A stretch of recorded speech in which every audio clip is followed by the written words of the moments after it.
नमस्कार, पल्लवीज मराठी किचनमध्ये तुमचं खूप खूप स्वागत आहे. आज आपण पाहूयात मस्त फुलणारा मोत्यांसारखा पांढरा शुभ्र, महत्त्वाचं म्हणजे 2 ते 3 वर्ष टिकणारा नायलॉन साबुदाणा कसा बनवायचा. पद्धत तर अतिशय सोपी आहे. जास्त वेळ साबुदाणा शिजवायची सुद्धा गरज नाही.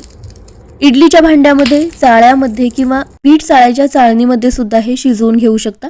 इतकी सोपी ही रेसिपी आहे ना, व्हिडिओ पाहताच तुम्ही लगेचच बनवायला घ्याल. महत्त्वाचं म्हणजे हे सुकण्यासाठी जास्त कडक असं ऊन हवं आहे असं सुद्धा काही नाही. घरामध्ये कमी ऊन येत असेल किंवा फॅन खाली सुद्धा हे व्यवस्थित सुकतात. तेलामध्ये टाकताच तिप्पट फुलतो, खुसखुशीत बनतो आणि कमी तेलकट बनतो. मुठभर या साबुदाण्याचा ओंजळ भरून किंवा प्लेट भरून नायलॉन साबुदाणा चिवडा बनवून तयार होतो. उपवासाच्या दिवशी 5 मिनिटात हा चिवडा बनवून तयार होतो. चला तर मग रेसिपीला सुरुवात करूया. तर त्यासाठी एका भांड्यामध्ये 1 वाटी साबुदाणा घेतलेला आहे. साबुदाणा आपल्याला धुवून घ्यायचा आहे, पण धुवून घेताना अगदी जास्त चोळून धुवायचं नाही. याच्या वरचं जे स्टार्च असतं ना, ते आपल्याला तसंच ठेवायचं आहे. त्यामुळे जास्त चोळून न धुता हलक्या हाताने चोळून एकदा स्वच्छ करून घ्यायचं. म्हणजे काय होईल, तेलामध्ये टाकताच हा मस्त तिप्पट फुलेल, खुसखुशीत होईल, आतमध्ये अजिबात कडक राहणार नाही. तर हे पहा, एकदा हा साबुदाणा मी हलक्या हाताने स्वच्छ धुवून घेतलेला आहे. आता ज्या वाटीने साबुदाणा घेतलेला होता त्याच वाटीने अर्धी वाटी पाणी यामध्ये घेतलेलं आहे, किंवा साबुदाणा व्यवस्थित पाण्यामध्ये बुडेल इतपत पाणी घ्यायचं. आपण साबुदाण्याच्या खिचडीसाठी आदल्या दिवशी जसा साबुदाणा भिजत ठेवतो ना, तसाच भिजत ठेवायचा आहे. तर हे पहा, दुसऱ्या दिवशी सकाळी साबुदाणा अगदी व्यवस्थित भिजलेला आहे. महत्त्वाचं म्हणजे अजिबात चिकट झालेला नाही, मोकळा साबुदाणा मस्त भिजलेला आहे. आणि हे पहा, आतपर्यंत अगदी मऊ व्यवस्थित भिजलेला आहे. तर ही झाली पहिली महत्त्वाची स्टेप. साबुदाणा असाच मोकळा मस्त भिजायला हवा. यामुळे नायलॉन साबुदाणा सुद्धा अगदी परफेक्ट बनायला खूप मदत होते. आता इडलीच्या भांड्यामध्ये जी स्टीमर प्लेट येते ना, ती मी घेतलेली आहे. या प्लेटला तेल वगैरे काहीही लावून घ्यायचं नाही. आता या प्लेटमध्ये हा साबुदाणा आपल्याला काढून घ्यायचा आहे. तर हे पहा, अगदी चिकटून किंवा एकाच वेळी जास्त साबुदाणा यामध्ये ठेवायचा नाही. तर हे पहा, याचा एक पातळ लेअर आपल्याला करून घ्यायचा आहे. एकावरती एक साबुदाणा येईल असं आपल्याला लेअर नाही करायचा. तर साबुदाण्याचा एक लेअर मी करून घेतला. आता इडलीच्या भांड्यामध्ये 1 पेला पाणी चांगलं उकळून घेतलेलं आहे. यामध्ये ही प्लेट ठेवायची, झाकण लावायचं. मंद आचेवरच फक्त 5 मिनिट हे आपल्याला वाफवून घ्यायचंय. 5 मिनिटापेक्षा जास्त याला शिजवायचं नाही. तर इडलीच्या भांड्यामध्ये आपण प्लेट लावून घेतली. आता स्टीलच्या चाळ्यामध्ये सुद्धा हे कसं वाफवून घ्यायचं ते पाहूयात. स्टीलच्या चाळ्याला सुद्धा तेल लावायचं नाही. त्याच पद्धतीने एक पातळ लेअर याचा करून घेतला. एका पातेल्यामध्ये पाणी गरम करून घेतलेलं आहे. याच्यावरती हा चाळा ठेवला, झाकण लावलं, 5 मिनिटे वाफ द्यायची. पीठ चाळायच्या चाळणीमध्ये सुद्धा असाच एक लेअर करून घेतला.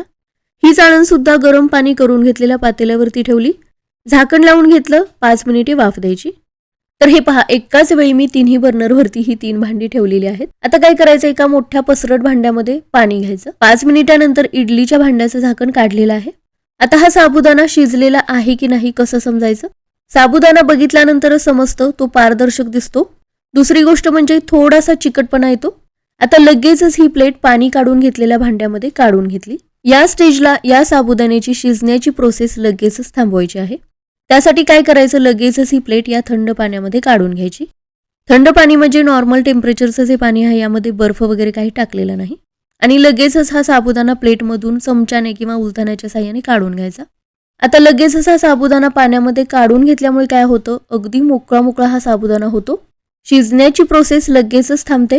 आपल्याला पाहिजे तेवढा हा मऊ झालेला आहे, याच्यापेक्षा जास्त आपल्याला शिजवायचा नाही. चाळणीमधला सुद्धा साबुदाणा 5 मिनिटे वाफवून घेतलेला आहे. चाळण सुद्धा पाण्यामध्ये काढून घेतली. लगेचच हा साबुदाणा चमच्याच्या साह्याने पाण्यामध्ये काढून घ्यायचा. त्यामुळेच एखाद्या पसरट आणि खोलगट भांड्यामध्ये पाणी काढून घ्यायचं, म्हणजे साबुदाणा सुद्धा व्यवस्थित काढता येतो. पुन्हा याच पद्धतीने साबुदाण्याचा एक पातळ लेअर बनवून घ्यायचा. कुठल्याही भांड्याला, प्लेटला तेल लावायची अजिबात गरज नाही.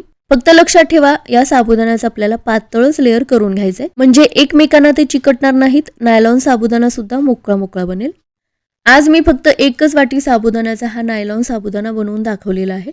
तुम्हाला अर्धा किलो किंवा 1 किलो साबुदाण्याचा हा नायलॉन साबुदाणा बनवून ठेवायचा असेल तर या पद्धतीने एकाच वेळी 3 भांड्यांमध्ये करून घेऊ शकता. शिजायला तर 5 मिनिटे लागतात. एका प्लेटमधलं शिजलं की 5 मिनिटात लगेच पाण्यामध्ये काढून घेऊ शकता. लगेचच त्या प्लेटमध्ये साबुदाणा घेऊन पुन्हा शिजायला ठेवू शकता. तर याच पद्धतीने आपल्याला एकाच वेळी 3 भांड्यांमध्ये मॅनेज करता येऊ शकतं. यामुळे काय होईल, अर्धा किलोचं बनवणार असाल, 1 किलोचं जरी बनवणार असाल ना, अगदी पटापट हा नायलॉन साबुदाणा बनून तयार होईल. या तिन्हीपैकी कोणत्याही एका भांड्यामध्ये वाफवून घेऊ शकता. तर हे पहा, याच पद्धतीने सगळ्या साबुदाण्याचा मी हा नायलॉन साबुदाणा शिजवून घेतलेला आहे. प्लेट्सना तेल न लावता सुद्धा हा साबुदाणा याला अजिबात चिकटून राहत नाही. तर हे पहा, पाण्यामध्ये टाकताच हा साबुदाणा अगदी मोकळा मोकळा झालेला आहे. अजिबात एकमेकांना चिकटून राहिलेला नाही. असाच आपल्याला हा शिजलेला साबुदाणा मोकळा मोकळा हवा आहे. आता काय करायचं, हा साबुदाणा एखाद्या चाळणीमध्ये घेऊन पाणी सगळं निथळून घ्यायचं. हे जे निथळलेलं पाणी आहे झाडांसाठी सुद्धा वापरू शकता.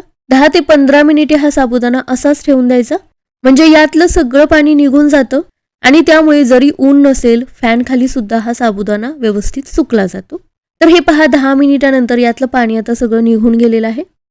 आता हा साबुदाणा पुन्हा त्याच भांड्यामध्ये मी काढून घेतला. आता फक्त यामध्ये चवीपुरतं मीठ घालायचंय. पापड खार, बेकिंग सोडा घालायची काही गरज नाही.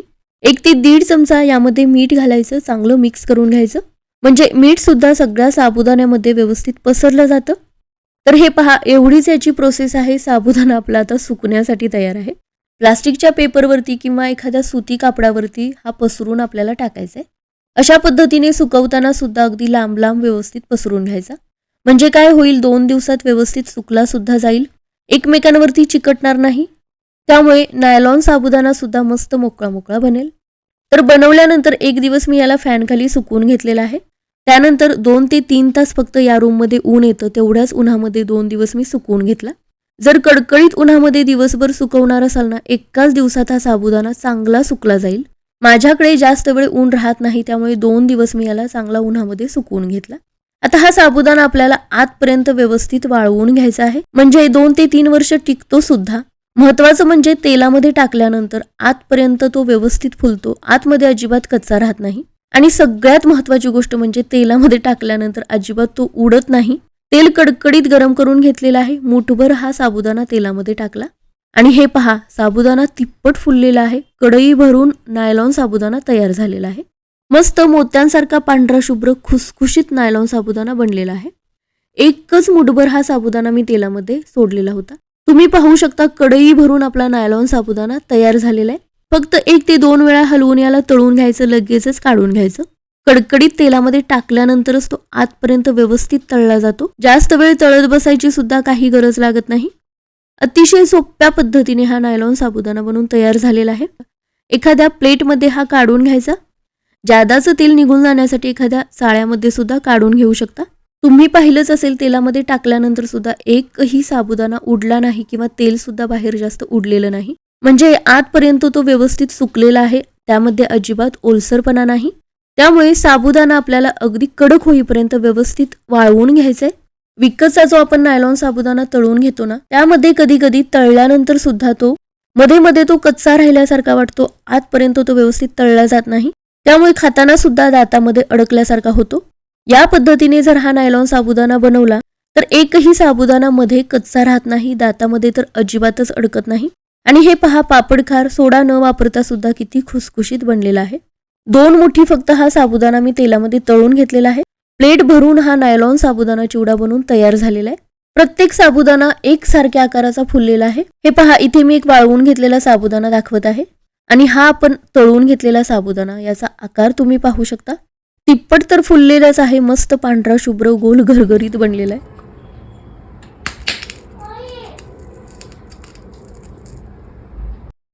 आतपर्यंत खुसखुशीत तर बनलेलाच आहे. महत्त्वाचं म्हणजे तेलकट सुद्धा जास्त झालेला नाही. याच्या आवाजावरूनच तुम्हाला समजत असेल किती खुसखुशीत बनलेला आहे. आतमध्ये अजिबात कुठेही कच्चा राहिलेला नाही. वाळवून घेतलेला हा साबुदाणा एखाद्या एअरटाईट कंटेनरमध्ये 2 ते 3 वर्ष स्टोअर करून ठेवू शकता. पाहिजे त्यावेळी उपवासाच्या दिवशी किंवा कोणत्याही दिवशी फक्त 5 मिनिटात हा नायलॉन साबुदाणा चिवडा बनवून तयार होईल.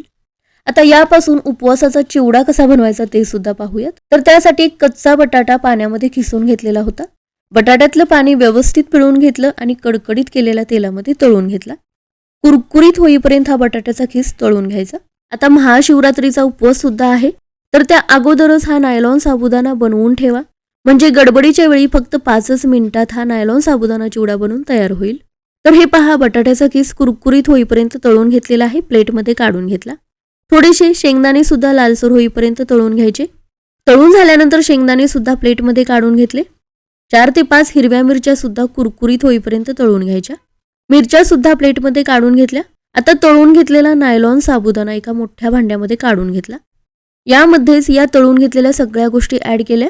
तर हे सगळे जिन्नस यामध्ये घालून चिवडा तयार करून 15 ते 20 दिवसांसाठी एखाद्या एअरटाईट कंटेनरमध्ये सुद्धा स्टोअर करून ठेवू शकता. बरेच दिवस असाच हा कुरकुरीत राहील. चवीपुरतं यामध्ये मीठ घातलं. थोडीशी पिठी साखर घालायची, हे पूर्णपणे ऑप्शनल आहे. विकतचा जो हा चिवडा असतो ना तो थोडासा गोड असतो. त्याच पद्धतीची जर चव हवी असेल ना थोडीशी पिठी साखर घालायची. आता बाकीचं काही घालायची गरज नाही. व्यवस्थित हे मिक्स करून घ्यायचं. आणि हे पहा, अतिशय सोप्या पद्धतीने अगदी झटपट उपवासाचा नायलॉन साबुदाणा चिवडा बनवून तयार झालेला आहे. प्रवासामध्ये सुद्धा हा चिवडा पॅक करून घेऊन जाऊ शकता. तर या पद्धतीने हा नायलॉन साबुदाणा नक्की बनवून ठेवा. तुम्ही पाहिलंच असेल, पद्धत तर अतिशय सोपी आहे. फक्त 5 मिनिटे आपल्याला साबुदाण्याला वाफ द्यायची आहे. फॅन खाली सुद्धा हा 2 ते 3 दिवसांमध्ये चांगला सुकतो. पद्धत सुद्धा अतिशय सोपी आहे. सुकण्यासाठी सुद्धा जास्त वेळ लागत नाही. आणि हे पहा, मस्त खुसखुशीत सुद्धा बनतो. रेसिपी आवडली असेल लाईक करा, शेअर करा, चॅनेलला सबस्क्राईब करा.